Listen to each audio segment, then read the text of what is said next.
guys and girls, welcome back to Watch the Time. Thanks for tuning back in. I'm really pleased you came back to see me, and I'm really pleased about to bring you this watch. This wasn't the version I thought I was going to buy. I'm going to be completely honest with you right from the start. It's the IXDAO, the Ipose. You'd have seen this watch. It's a homage of a more well-known watch. Not greatly well-known, but more well-known nonetheless. I was going to go for the sort of blue bezel dial and stuff, but this is the new one. This is sort of like a brown one that I saw new off the shelf, and I really wanted to get it in. So this is the one I've plumped for.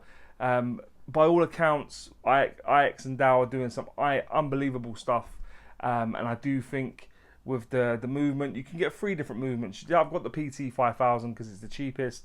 They also offer the SW200 and the ETA 2824. They go up in increments of around $100, roughly, maybe a little bit more or less, but thereabouts. It comes with a really nice mesh bracelet, nicely finished, sapphire crystal, boom, boom, boom, lots of stuff going on there. You could pick this up for in and around $200 odd, $250. Sounds quite steep, but hopefully by the end of the video, you'll see why that is, because I think this could represent outstanding value for money, even with the price, because it seems like what you're getting is pretty exceptional. I really hope that maintains to be the case by the end of the video. If it is, please use the affiliate link in the description. I do really appreciate it. But either way, thanks for tuning back in. And it's about that time to get the camera turned around and get on with it. Alright guys and girls, so this is the watch. This is how it comes packaged. It comes with a warranty card. As you can see, it's unsigned. It also doubles up as some sort of drinking mat, which is a bit quirky. Ipose on there. And the logo, as you'll see on there, gives you some more information. IXDAO-01, which is the one I've got. I've got the all yellow, as you'll see, with the PT 5000 running inside. Briefcase style case.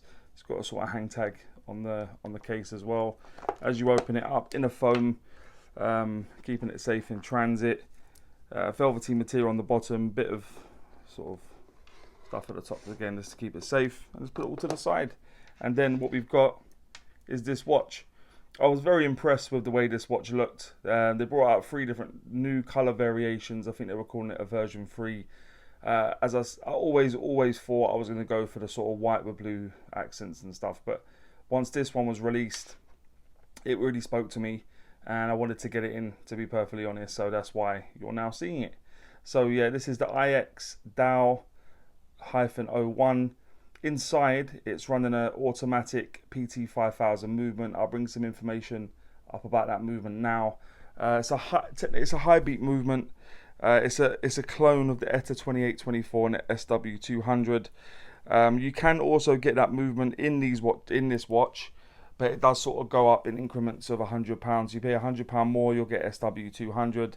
£200 or £100 in addition to that you'll get the ETA 2824. I wasn't really willing to part with that sort of money to get this watch. Beautiful looking piece, but then you're going to be looking at sort of £300-400, and that's a huge amount of money to be paying on AliExpress. So yeah, I pumped for this one.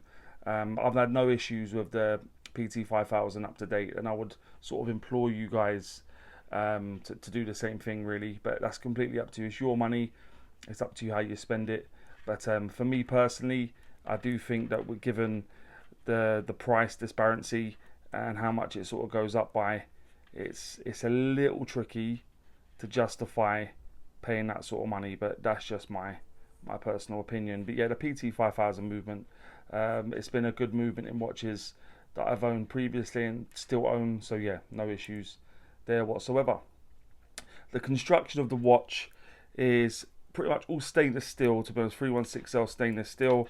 The bezel insert, you've got the inside of the bezel, you'll see, is stainless steel. The outer part is a ceramic, but we'll go through that. You've got nice coin edging on the bezel. Then you've got the case, which is brushed at the sides, nice thick polished element going through both sides, brushed on the tops. The bracelet it's sort of looks brushed to me, not too high polished. It's a mesh style.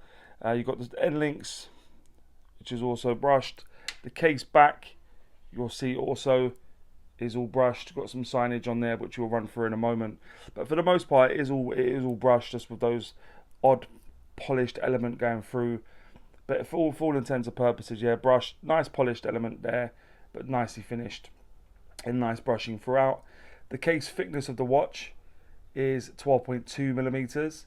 The case diameter I normally measure from sort of like the 8 to 2 o'clock position. It's coming at 39.9 millimeters, and when you go from 9 to the 3, including the crown, it's coming at 43.1 millimeters. The lug width on this is 20. That does taper down to 16 mil at the clasp, and the lug to lug, tip to tip is a true lug to lug or length of the watch.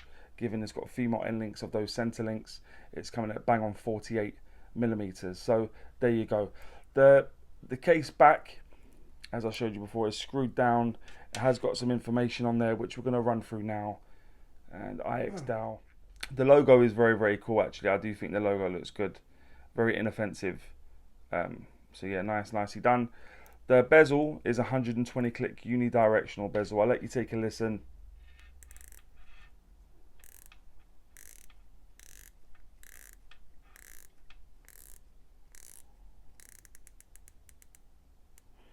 Yeah, no problem with the bezel, to be honest.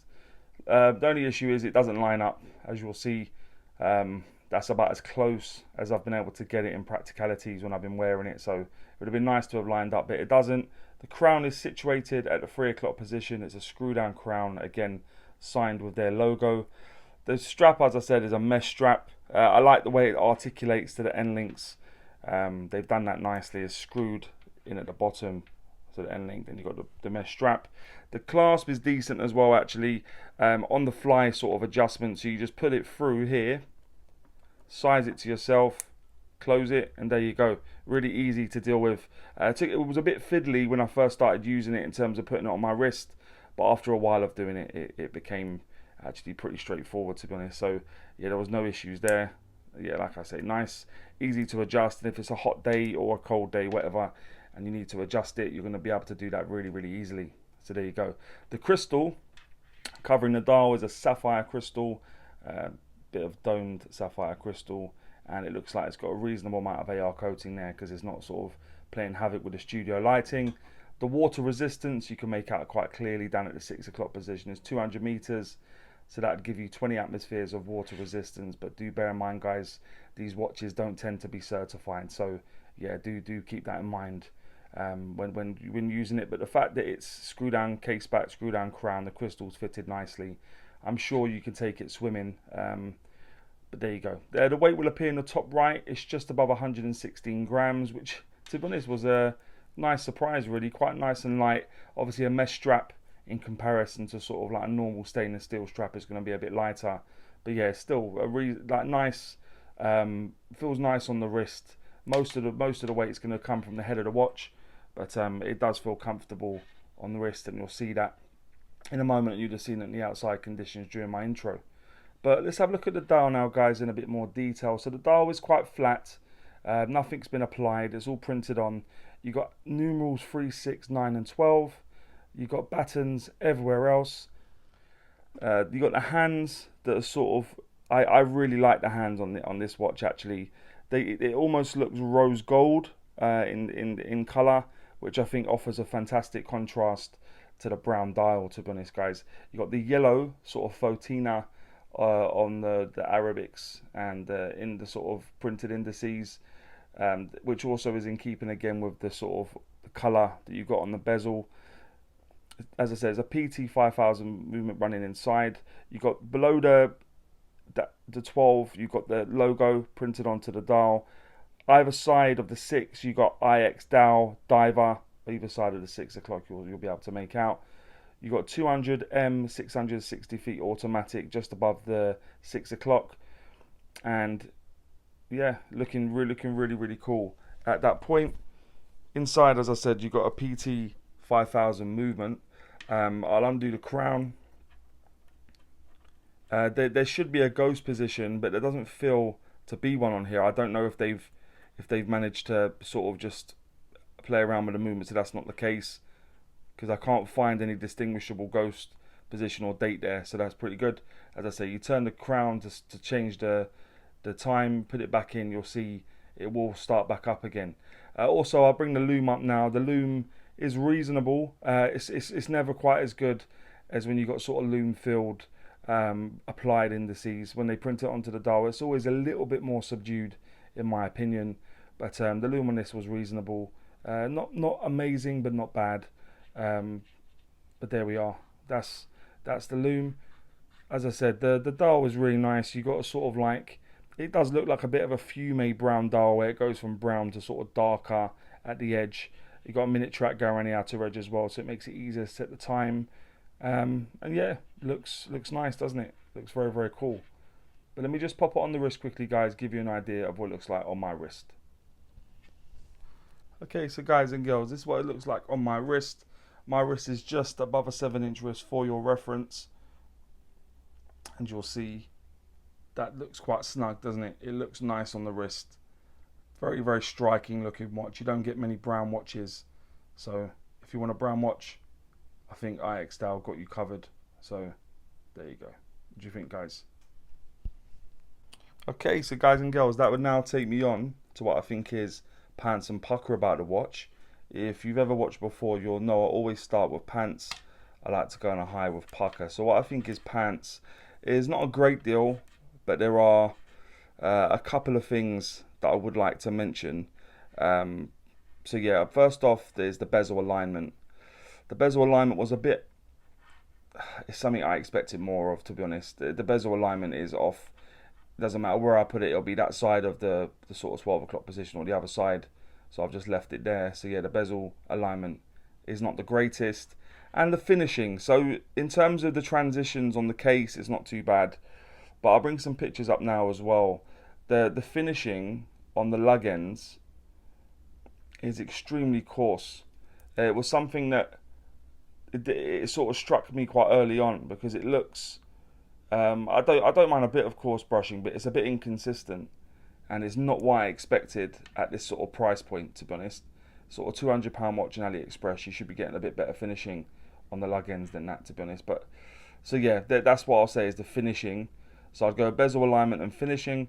What I think is pucker is, I like the dial. As I said, that sort of brown, sort of fume-ish dial looks really, really nice. And I said, you don't get a lot of brown watches. The hands, in terms of the colour of them, the proportions of them, I think it really works on the backdrop of that brown dial. The end links are really, really cool in terms of having a mesh strap, but with proper end links to articulate to the case. And they're done really well generally. The finishing, as I say, not the best, but in execution, in terms of how they work well. The bracelet is super, super comfortable. No sharp edges on it. Really comfortable to wear. I've really enjoyed wearing it. The size, as I said, just coming at just below 40mm and 48mm lug to lug is a really sweet spot for this type of watch, in my opinion. And the logo, I think the logo is cool. I think it makes it really clean all around the watch in terms of, and the signage becomes very, very easy for it to be done. And if I didn't mention before, you have also got signage on that clasp. So yeah, the logo also. So just to surmise what I think is pucker, as I go with the dial, hands, end links, bracelet, size, and the logo. And guys and girls, would I recommend this watch? I still would, to be honest. I think it's a really cool piece. It's like nothing I've sort of had in before, really. I don't think. I know there's a Tandorio doing the rounds at the moment that they're offering this at a sort of a fraction of the price, really, probably a third of the price. So do expect to see that coming in soon. But I still would recommend this watch. Really, really nice piece. Lots to like, good specs and stuff. But guys and girls, please let me know what you think about this watch, more importantly, and maybe any other watches you may want to see on the channel. And as always say, don't forget to like, subscribe, and always watch the time. Take care, guys. All the very best.